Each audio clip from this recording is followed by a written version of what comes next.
Welcome, children of the net, to Fanfiction R&R.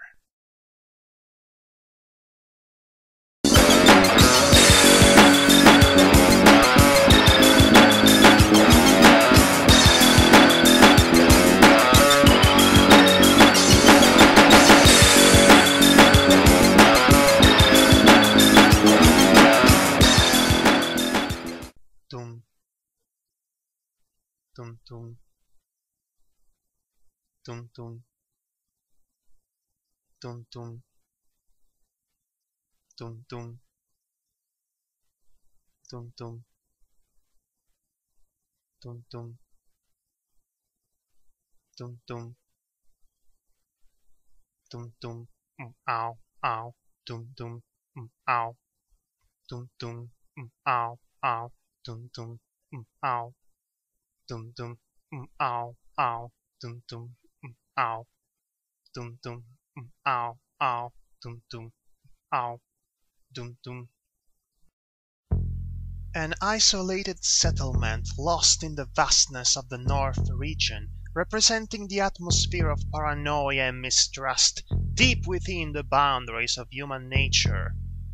An unknown threat that awakens said feelings and becomes the catalyst for the psychological horror that's to come. An ambiguous resolution that leaves us wonder if the threat has been vanquished or if the worst is yet to come. John Carpenter's The Thing was an allegory about the atavist fears residing in our subconscious. The focus of the film wasn't the menace that the titular being from another world might pose to humanity. It was the menace that humanity would pose to itself under said circumstances. The thing that possesses living bodies and skins was a metaphor for paranoia, and the ambiguous ending reflects the idea that paranoia never truly ceased to exist in the mind of man, thus making for a nihilistic yet profoundly spot-on analysis about the human condition. Leaving aside the philosophical reasoning behind the existence of the alien being, let us delve into a whole new philosophical dimension by embracing the story from the point of view of the being itself. I am being Blair. I escape out the back as the world comes in through the front. I am being Copper. I am rising from the dead.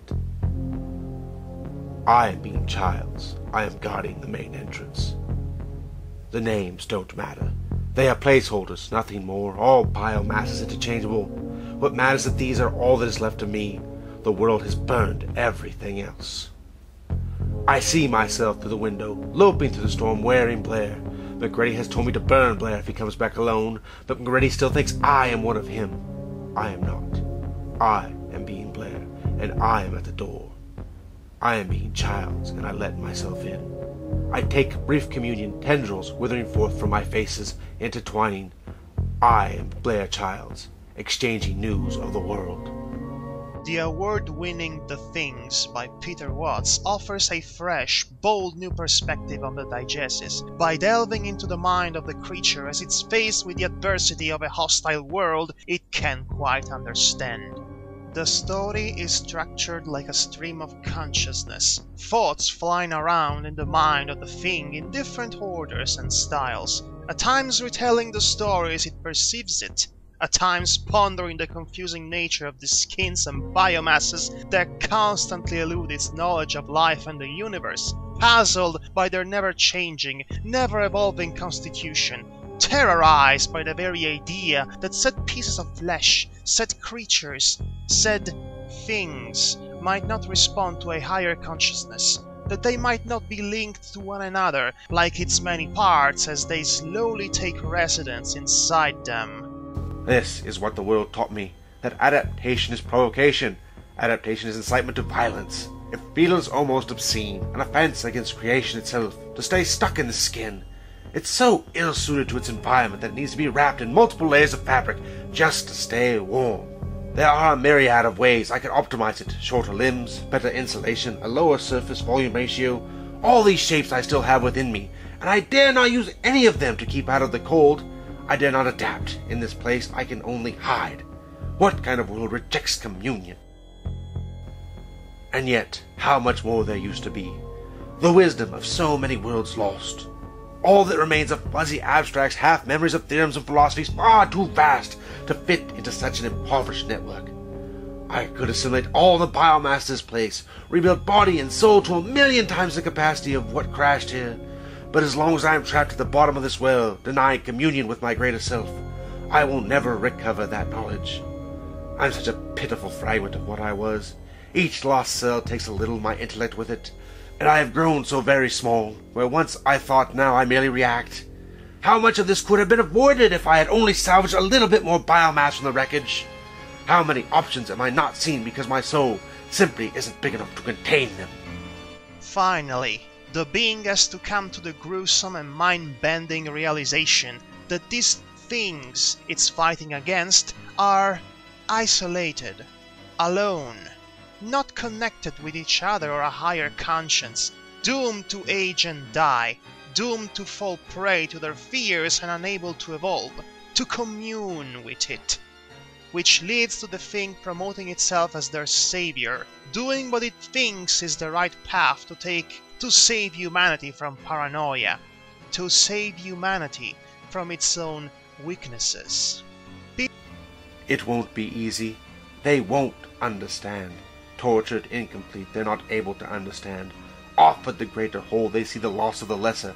Offered communion, they see only extinction. I must be careful. I must use this newfound ability to hide. Other things will come here eventually, and it doesn't matter whether they find the living or the dead. What matters is they find something like themselves to take back home. So I will keep up appearances. I will work behind the scenes. I will save them from the inside, or their unimaginable loneliness will never end. These poor savage things will never embrace salvation.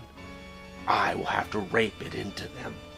Peter Watts is an accomplished sci-fi writer, and this piece proves it without a shadow of a doubt.